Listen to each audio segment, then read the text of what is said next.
Stephen Fry has opened up about the full extent of his horrifying injuries after he plunged off a 6-foot platform at the Kojix Festival at the O2 in London in September.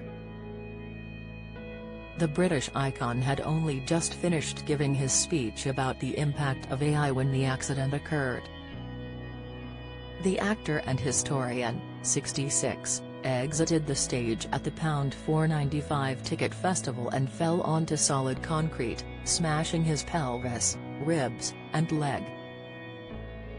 He was told he might never be able to walk again but has now made a full recovery after briefly using a cane to help him walk.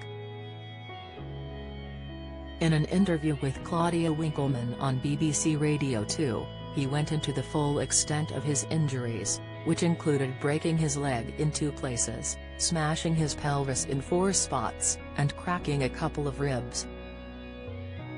Thankfully, he is back to fighting fit but admitted he misses using the walking stick sometimes. He said, "It's been fine so far but I feel slightly self-conscious without the stick.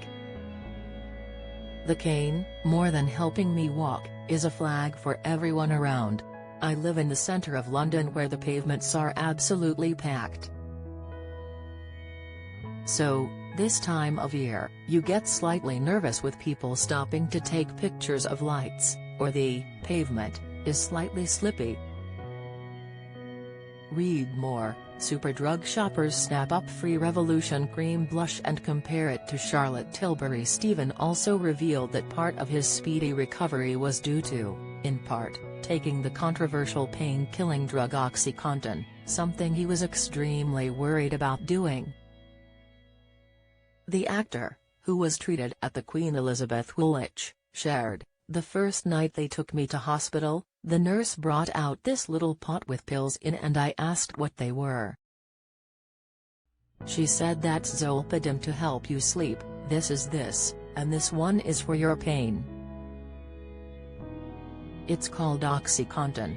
Remarking to the nurse that he knew OxyContin was a highly addictive opioid drug, he told her that he didn't want to take it and would prefer to endure the pain. Stephen, who has spoken openly about taking cocaine, revealed he had a frank conversation with his doctor the next day. He went on, "The surgeon comes round and said, 'Oh, you've been refusing the pain-killing.' And I said it was very kind of you, but I'll put up with a bit more pain."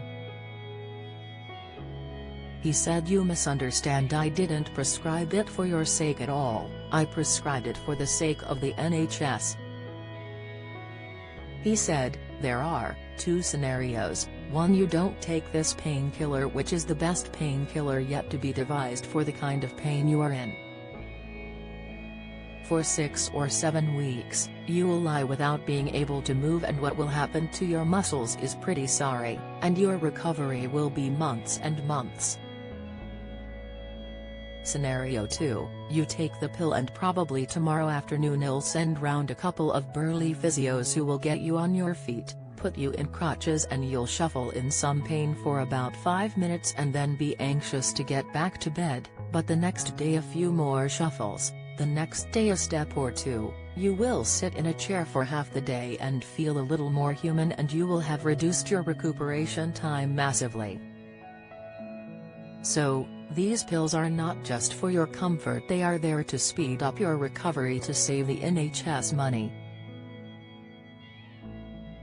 Stephen is a staunch supporter of the NHS. In February, Fry added his voice to the public ownership campaign group We Own It, which has criticised outsourcing in the NHS. The comedian and presenter, who used to present BBC comedy show Chi and has acted in dystopian film V for Vendetta and period dramas Gosford Park and Wild, said in a video released by the group's Twitter page, "We own it. It's ours. The NHS belongs to us." Follow Mirror Celebs on Snapchat, Instagram, Twitter, Facebook, YouTube and Threads.